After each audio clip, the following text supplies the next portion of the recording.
Today, a jury awarded over $21 million to April Hurley and Jonte Gilmore, two people who survived a September 2023 attack from the man who would go on to murder Baltimore Tech CEO Pava Lapere less than a week later.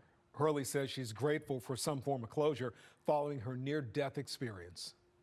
Viewing the pictures of my injuries, of Jonte's injuries, it brought back horrible memories.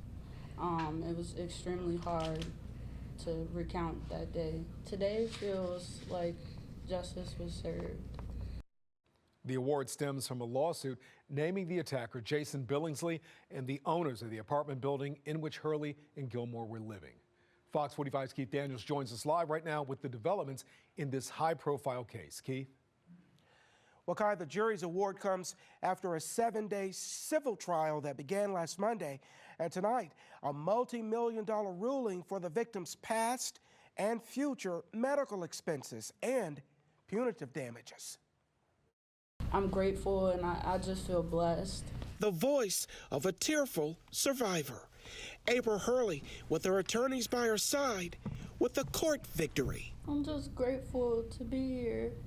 And I'm thankful that me and Jonte survived that day and that we made it this far to be able to fight for this ruling. A Baltimore City jury Tuesday awarded $21.5 million to Hurley and Jonte Gilmore, who filed a lawsuit against the companies that hired Jason Billingsley as a maintenance worker, the man who attacked them at a rooming house in West Baltimore in September 2023, and then killed Tech CEO Pava Lapere in one of the most high-profile crimes in the city.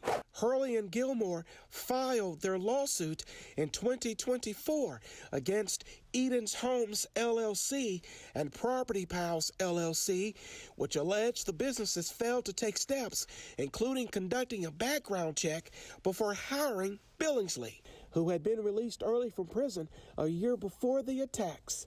Malcolm Ruff, a terrible, terrible, repeat violent sex offender. The lead attorney for Hurley and Gilmore at the news conference Tuesday, shortly after the jury's decision. I'm not surprised by the ruling. This was a depraved act, but it was absolutely foreseeable. It was absolutely predictable.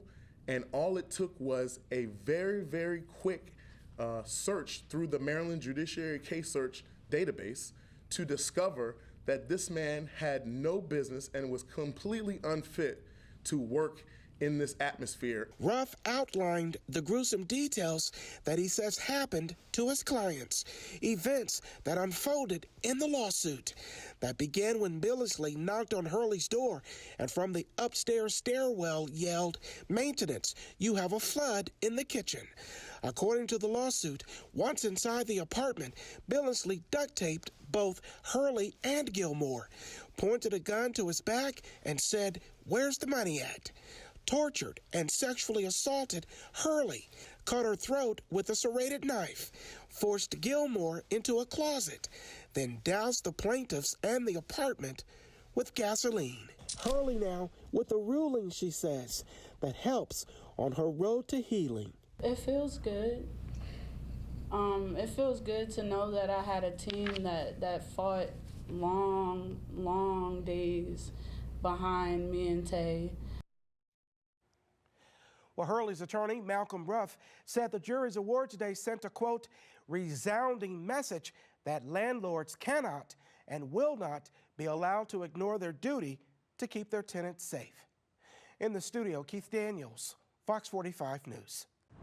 I'm Kai Jackson. Thank you for watching. Here's another video to watch. Also, please take a moment to subscribe to our channel.